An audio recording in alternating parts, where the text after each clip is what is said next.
Now, Ayhan, God, I think I can speak for a lot of people when saying like going through all these years and schooling, trials and tribulations, like probably hours of having to just gain experience without, let alone before even going into like learning the field. What inspired you to even go down the journey of mental health as a whole? So, I mean, it's tough because like I've been asked that question, but I've never really thought about answering that question. Mm.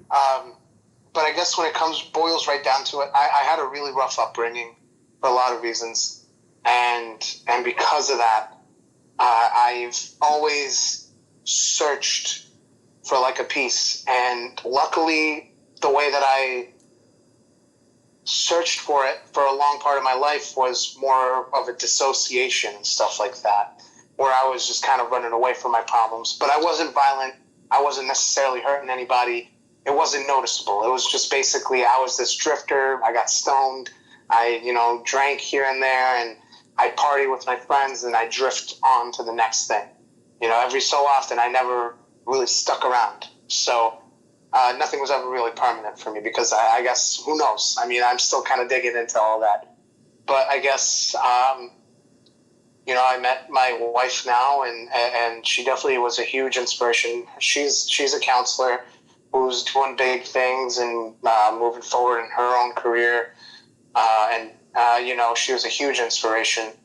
And because of the things we've done, growing together, having a family, that kind of inspired me.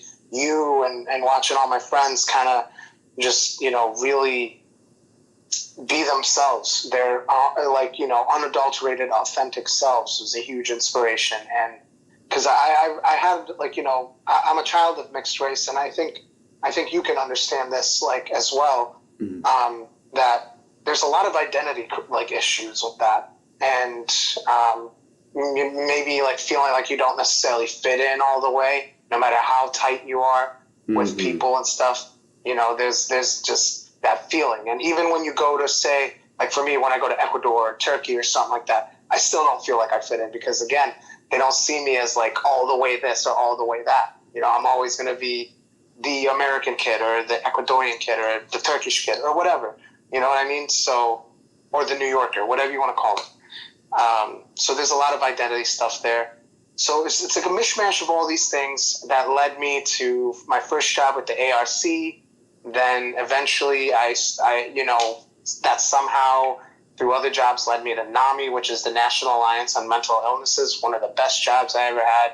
Still love it. Still love that place. Great resource. I'd absolutely recommend that to anybody around here. Or anywhere you are, there's probably a NAMI chapter or something like it. I absolutely recommend you research it because it's some of the best resources you can use, absolutely free, almost anywhere you go. And, you have one-on-one peer service, events to attend, groups and all that stuff, whether, it be digitally or whatever, given the pandemic. So all that kind of stuff, I've done. And then eventually, applying to this position at the hospital here, I've noticed everything I've done, a friend of mine pointed out, has been kind of leading in the direction of mental health. In my head, when I was a kid, I'd hear it from my mom or other people that, you should be a doctor or something like that. They would always say, with the brain you have, you should be a doctor. Yeah. And I'm like, well, first of all, there's a lot of probably not great mental stuff you did there for me in terms of, expectations and setting the bar way too high for myself, which definitely kind of maybe had something to do with that whole drifter thing all that time. But, yeah, I think that's a big. I think that's a big problem with not just people of our current generation, but upcoming generations too. About what is it? Placing those kind of expectations on them, like going for the doctorates and the what do you call it? These big ass degrees that just take so long to attain, and that only a handful of people can actually attain, because mainly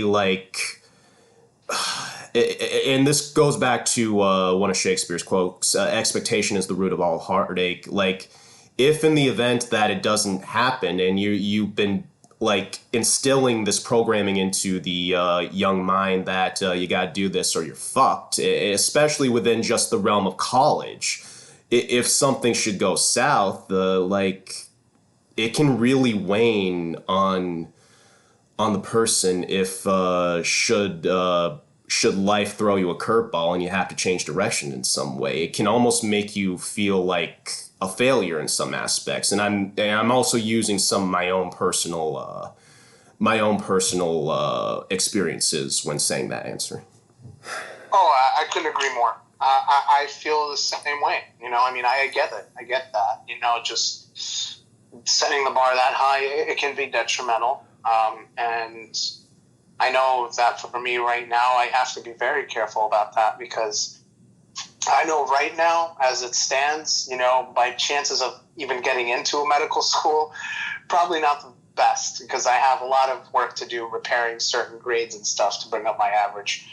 But, you know, it's all stuff that I feel is worth it because it just all aligns. I found what kind of makes, you know, what things make me happy. And for me, it's options.